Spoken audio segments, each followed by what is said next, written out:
Pozdrav, drago mi je što ste ovdje. Ako uživate u našim povijesnim avanturama i želite podržati naš rad, ostavite lajke i pretplatite se na kanal. To je jednostavna gesta koja nam puno znači i pomaže nam da nastavimo stvarati ovakve priče za vas.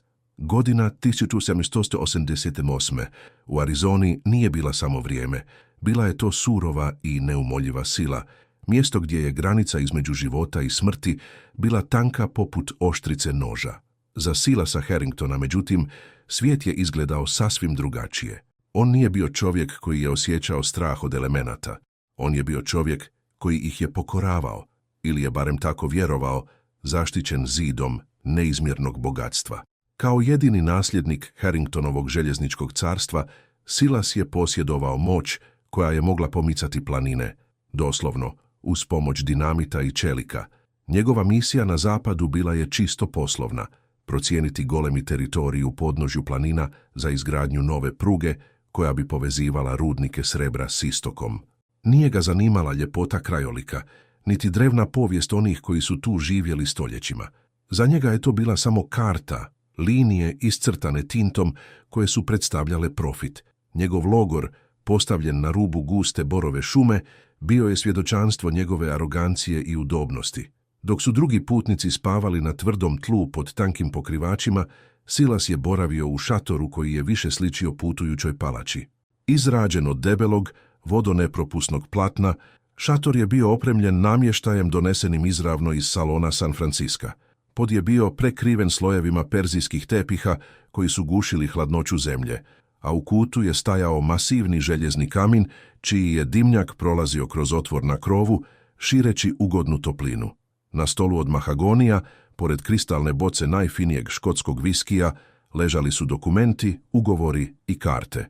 Silas je sjedio u svom baršunastom naslonjaču, besprijekorno odjeven čak i u divljini, s prslukom od svile i zlatnim džepnim satom koji je tiho otkucavao, jedini zvuk koji se natjecao s bijesom oluje vani.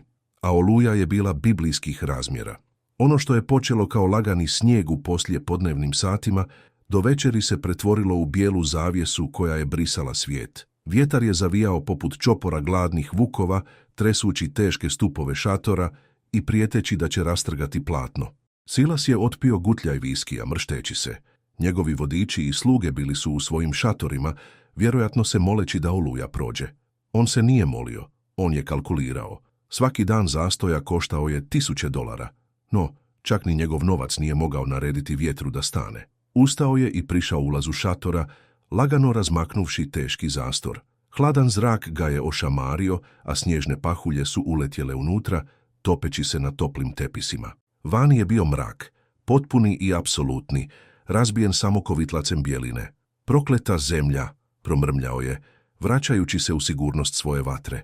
Nije znao da u toj tami, u tom smrtonosnom zagrljaju zime, netko očajnički traži spas.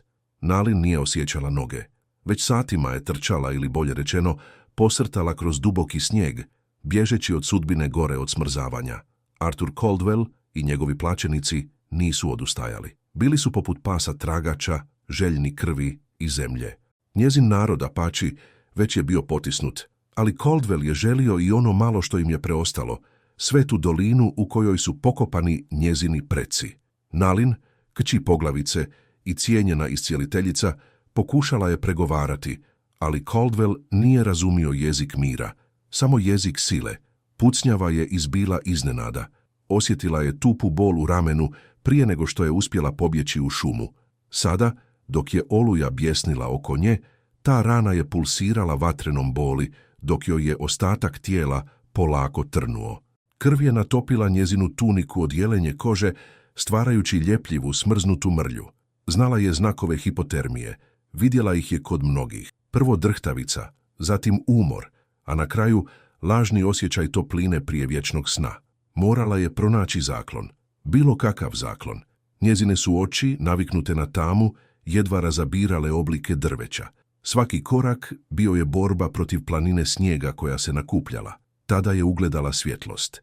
Isprva je mislila da je to halucinacija, trik umirućeg uma, narančasti sjaj koji je probijao kroz mećavu. Znala je da to nije logor njezina naroda, to je morao biti logor bijelaca, možda čak i Caldwellovih ljudi. Ali izbor je bio jednostavan. Sigurna smrt u snijegu ili rizična šansa za život kraj vatre. Nalin je stisnula zube, prizivajući snagu svojih predaka. Neću umrijeti ovdje, šapnula je u vjetar. Neću dopustiti da pobjede. Vukla je svoje tijelo prema svjetlu, vođena čistim instinktom za preživljavanjem. Kada je stigla do velikog šatora, ruke su joj bile toliko smrznute da ih nije osjećala. Prislonila je uho na platno, ali vjetar je bio preglasan da bi čula išta osim pucketanja vatre. Miris dima bio je najljepši miris koji je ikada osjetila. S posljednjim atomom snage povukla je vezice ulaza i ušla. Toplina ju je udarila poput fizičkog zida, a nagla promjena temperature izazvala je vrtoglavicu. Pred njom se otvorio prizor koji nije mogla shvatiti, soba puna bogatstva usred ničega. I čovjek. Čovjek koji je sjedio u naslonjaču, s čašom u ruci, gledajući je s izrazom potpunog šoka. Nalin je pokušala nešto reći, podići ruku u znak da ne želi borbu, ali tijelo ju je izdalo. Noge su joj klecnule, tama joj je prekrila vid i srušila se na mekani tepih, bježeći napokon od hladnoće u nesvijest. Silas je ostao paraliziran na trenutak, gledajući tijelo koje je palo na njegov pod. Njegov treniran za logiku i posao, nije mogao procesuirati ovaj događaj. Bila je to žena, domorotkinja, očito iscrpljena i ranjena. Njegov prvi instinkt, usađen godinama života na istoku, bio je pozvati pomoć. Ali koga? Njegovi ljudi su bili u svojim šatorima, a oluja je onemogućavala bilo kakvu komunikaciju. Bio je sam, polako je ustao odlažući čašu i prišao joj. Kleknuo je pored nje, oprezno, kao da prilazi divljoj životinji. Okrenuo ju je na leđa i zastao dah. Bila je nevjerojatno lijepa, unatoč iscrpljenosti. Visoke jagodice, tamna kosa koja se rasula po tepihu poput crne svile i lice koje je odražavalo snagu čak i u nesvijesti. Primijetio je krv na njezinom ramenu. Ranjenica, šapnuo je sebi. Nije bio liječnik, ali znao je osnove. No, veća opasnost od rane bila je hladnoća. Njezina koža bila je ledena na dodir, usne plave. Drhtala je čak i u nesvijesti, sitni, brzi trzaji koji su govorili da joj se tijelo gasi. Silas je znao da vatra u kaminu neće biti dovoljna. Trebala joj je izravna toplina i to brzo. Podigao ju je u naručje.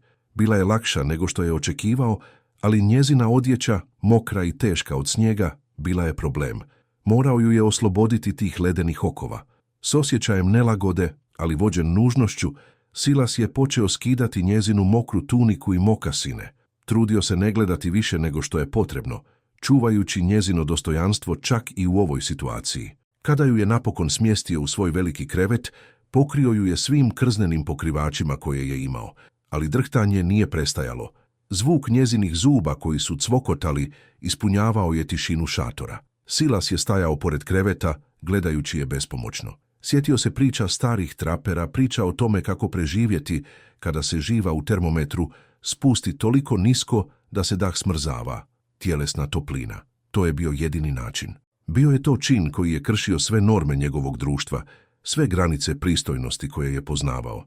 Ali gledajući tu ženu kako se bori za život, shvatio je da norme ovdje ne vrijede. Ovdje su vrijedili samo zakoni preživljavanja. Brzo je skinuo svoj kaput, prsluk i čizme. Ugasio je svjetiljku, ostavljajući samo prigušeni sjaj kamina.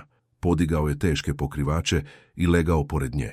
Hladnoća njezinog tijela bila je šokantna, kao da je legao pored bloka leda. Privukao ju je k sebi, obujmivši je rukama i nogama, pokušavajući prenijeti svaku trunku svoje topline na nju. Njezina glava pala mu je na prsa, mokra kosa mirisala je na dim i borovinu. U početku se ukočila, čak i u snu, instinktivno se boreći protiv blizine nepoznatog muškarca, ali kako je toplina počela prodirati u njezine kosti, opustila se. Silas je ležao budan, slušajući bijes vjetra vani i njezino isprekidano disanje. Osjećao je njezino srce kako kuca, isprva ubrzano i slabo, a zatim sve mirnije i snažnije. Bila je to najduža noć u njegovom životu. Nije mogao spavati, previše svjestan žene u svom naručju. Razmišljao je o ironiji sudbine. On, Silas Harrington, čovjek koji je mogao kupiti bilo koga i bilo što, sada je bio sveden na ljudski termofor, čuvajući život žene čije ime nije ni znao. I čudno, u toj ulozi osjećao se korisnijim nego ikad prije dok je potpisivao ugovore. Kako su sati prolazili, a njezino tijelo postajalo toplije, osjetio je čudnu povezanost, zaštitnički instinkt koji nije mogao objasniti. Nije to bila požuda, barem ne samo to. Bilo je to priznanje krhkosti života i snage potrebne da se on sačuva. Do jutra oluja je počela jenjavati, a Nalin je mirno spavala, njezino disanje duboko i ravnomjerno, ruka joj je nesvjesno počivala na njegovim prsima.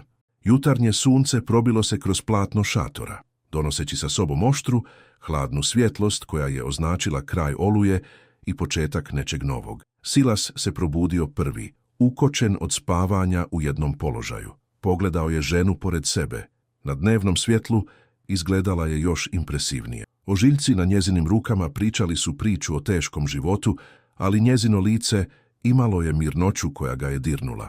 Polako se izvukao iz kreveta, pazeći da je ne probudi, i obukao se. Dodao je drva u vatru koja je bila tek žar i stavio lonac s kavom da se grije. Miris kave ispunio je prostor, miješajući se s mirisom mokre vune i kože. Nalin se probudila naglo. Jednog trenutka je spavala, a već sljedećeg je sjedila uspravno, oči širom otvorene, ruka joj je instinktivno tražila nož koji više nije imala. Pogledala je oko sebe, zbunjena luksuzom, a zatim je ugledala njega. Silasa, koji je stajao kraj kamina s šalicom kave u ruci. Sjećanja na prethodnu noć vratila su se u bljeskovima. Hladnoća, bijeg, toplina, zagrljaj. Povukla je pokrivače do brade, osjećajući se ranjivom, ali i neobično sigurnom. Silas se nasmiješio, polako i ohrabrujuće. Dobro jutro, rekao je tiho. Nadam se da si se ugrijala. Nije bio siguran razumije li engleski, ali ton njegova glasa bio je univerzalan. Nalin ga je promatrala. Nije izgledao kao vojnici ili rudari koje je sretala. Imao je mekše ruke, lice koje nije bilo ogrubjelo od sunca i oči koje su pokazivale znatiželju, a ne mržnju. Tko si ti? Upitala je na tečnom, iako naglašenom engleskom. Silas je bio iznenađen. Zovem se Silas. Silas Harrington. A ti si moj gost, čini se. Ponudio joj je šalicu kave. Nalin je oklijevala, ali miris je bio neodoljiv. Uzela je šalicu, pazeći da im se prsti ne dodirnu. Ja sam Nalin, rekla je nakon gutljaja, osjećajući kako joj toplina tekućine vraća snagu. Sljedeća 3 dana bila su za Silasa otkriće cijelog jednog novog svijeta. Snijeg je bio previsok da bi itko mogao otići ili doći, pa su bili osuđeni jedno na drugo. Ono što je počelo kao oprezna tolerancija, brzo se pretvorilo u fascinaciju. Silas je saznao da Nalin nije samo obična žena iz plemena, bila je čuvarica znanja, iscijeliteljica koja je poznavala svaku biljku, svaku stijenu i svaki potok u ovoj dolini. Dok su sjedili kraj vatre, pričala mu je o svojoj zemlji. Ne o teritoriju koji se mjeri u jutrima i dolarima, već o zemlji koja je živa, koja ima pamćenje.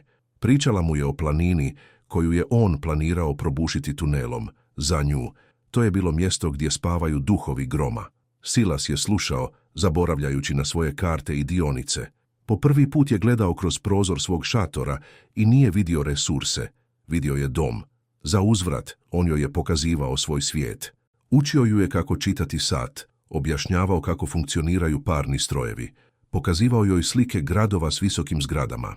Nalin se smijala ideji ljudi koji žive jedni na drugima u kamenim kutijama odvojeni od zemlje. Taj smijeh bio je zvuk koji je Silasu postao draži od bilo koje simfonije. Kuhali su zajedno, dijeleći konzervirane namirnice i sušeno meso koje je Nalin imala u svojoj torbi. U tom malom prostoru razlike između njih su se topile. Nije bilo bogataša i divljaka, samo muškarac i žena koji uče jedno o drugom. Treće večeri atmosfera se promijenila. Sjedili su na tepihu, bliže jedno drugome nego prije. Vatra je bacala plesne sjene po zidovima šatora. Silas je pogledao Nalin i vidio tugu u njezinim očima dok je pričala o Arturu Caldwellu i prijetnji koja se nadvila nad njezin narod. Oni žele sve, rekla je tiho. Neće stati dok nas ne izbrišu. Silas je osjetio val bijesa kakav nikada prije nije osjetio. Nije to bio poslovni bijes zbog izgubljenog profita, bio je to osobni zaštitnički gnjev. Posegnuo je i nježno dotaknuo njezinu ruku. Koža joj je bila topla, živa. Nalin nije povukla ruku. podigla je pogled i njihovi pogledi su se sreli. U tom trenutku, bez riječi, sklopljen je savez jači od bilo kojeg ugovora. Silas se nagnuo i poljubio je, nježno, s poštovanjem, obećavajući joj u tom poljupcu da više nikada neće biti sama u svojoj borbi. Odakle pratite ovu priču? Voljeli bismo čuti vaše dojmove.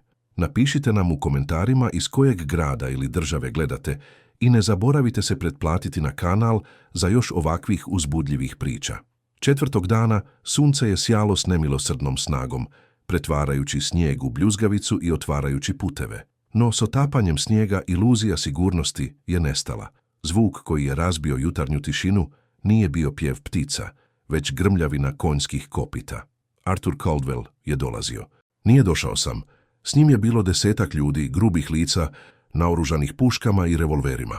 Došli su završiti posao.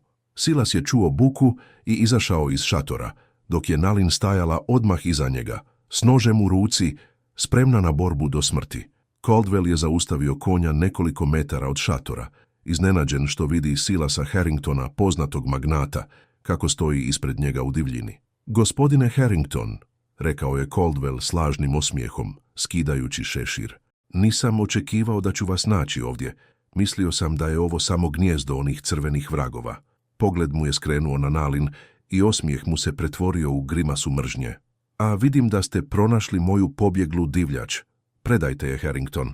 Ona je opasna, a moji ljudi imaju neriješenih računa s njom. Silas je stajao mirno, ruke opuštene uz tijelo, ali oči su mu bile hladne kao led. Nosio je svoje najbolje odijelo, koje je sada djelovalo kao oklop autoriteta. Gospodine Caldwell, započeo je Silas glasom koji nije dopuštao prekidanje. Bojim se da ste u velikoj zabludi. Prvo, ova žena nije divljač, ona je moja zaručnica. Caldwell je zinuo, a šapat nevjerice prošao je kroz njegove ljude. Nalin je pogledala Silasa šokirana, ali je ostala tiha, vjerujući mu. Drugo, nastavio je Silas, vadeći cigaru i polako je paleći, pokazujući potpunu nezainteresiranost za puške uperene u njega. Vi i vaši ljudi trenutno stojite na privatnom posjedu. O čemu vi pričate? Planuo je Caldwell. Ovo je državna zemlja, slobodna za uzimanje. Bila je, ispravio ga je Silas, ispuhujući dim. Sve dok jutros nisam poslao svog glasnika s telegramom u Washington, kupio sam prava na ovu dolinu, planine iza nje i rijeku koja teče kroz nju. Svaki kamen, svako drvo i svaki grumen zlata ispod nas sada pripada Harrington Enterprises. To je bila djelomična laž.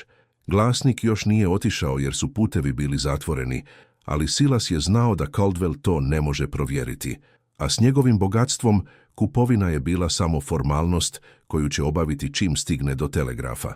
Što znači, Caldwelle, da ako vaši ljudi ne spuste oružje i ne okrenu konje istog trena, bit ćete optuženi za oružani upad na posjed, pokušaj ubojstva i prijetnju jednom od najmoćnijih ljudi u Sjedinjenim državama. A znate da moji odvjetnici u New Yorku jedva čekaju nekoga koga će uništiti za doručak. Caldwell je pocrvenio od bijesa. Ruka mu je zadrhtala na držci pištolja.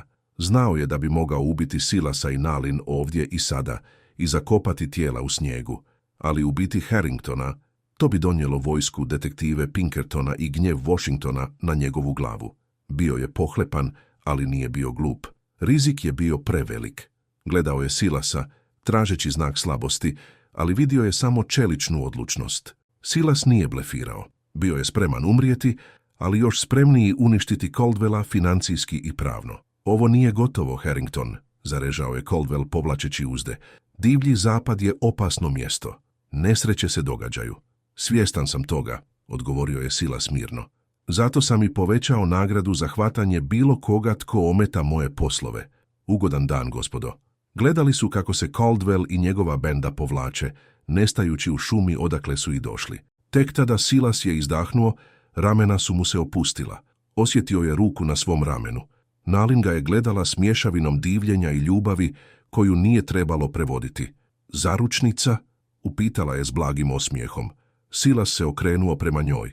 Primio je za ruke i pogledao duboko u oči. Samo ako ti pristaneš, rekao je ozbiljno. Nisam lagao, Nalin. Kupit ću ovu zemlju, ali ne za prugu. Za tebe. Da tvoj narod može živjeti u miru, zaštićen mojim imenom i mojim zidovima. Godine su prolazile, a dolina u Arizoni postala je legenda, ali ne zbog rudnika ili ratova. Postala je poznata kao Harringtonov rezervat, oaza mira gdje su tradicije Apača živjele u harmoniji s napretkom koji je Silas pažljivo uvodio. Silas nije izgradio prugu kroz Svetu planinu. Umjesto toga preusmjerio ju je miljama južnije, trošak koji su njegovi računovođe smatrali ludošću, ali on ga je smatrao najboljom investicijom svog života. Na brežuljku koji je gledao na dolinu stajala je kuća. Nije to bila obična koliba, već predivna građevina od drveta i kamena, s velikim trijemom koji je gledao na zalazak sunca. Tu su Silas i Nalin odgajali svoju djecu, sinove i kćeri, koji su govorili 2 jezika i nosili u sebi ponos 2 svjetova. Silas Harrington, nekada hladni tajkun s istoka, postao je čovjek zemlje, čovjek koji je naučio da se vrijednost ne mjeri u uncama zlata, već u trenucima provedenim s onima koje voliš. Jedne ljetne večeri, dok je sunce bojalo nebo u nijanse ljubičaste i zlatne, Silas i Nalin sjedili su na trijemu. On je bio stariji, kosa mu je bila sjeda, ali oči su mu sjale istim onim žarom kao one noći u šatoru. Nalin je sjedila pored njega, njezina ruka u njegovoj. Gledali su dolinu ispunjenu konjima i dimom iz logorskih vatri njezina naroda. Caldwell je odavno nestao, zaboravljen u povijesti, uništen vlastitom pohlepom, ali oni su ostali. Spasio si nas, rekla je Nalin tiho, naslonivši glavu na njegovo rame. Silas je odmahnuo glavom, poljubivši je u kosu. Ne, Nalin, odgovorio je, ti si spasila mene. Spasila si me od života u kojem sam imao sve, a nisam imao ništa. Priča o Silasu i Nalin ostala je kao svjedočanstvo da ljubav može premostiti najveće provalije. Pokazala je da kada se susretnu 2 svijeta, ne moraju se nužno sudariti i uništiti. Mogu se ispreplesti i stvoriti nešto novo, nešto jače i ljepše nego što je itko mogao zamisliti. U hladnoći zime 1888. oni su pronašli vječno ljeto svoje ljubavi.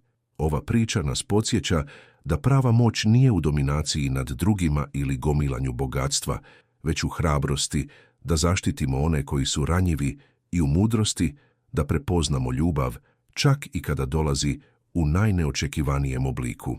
Kada otvorimo svoja srca različitostima, obogaćujemo vlastitu dušu i stvaramo nasljeđe koje traje dulje od bilo kojeg materijalnog blaga.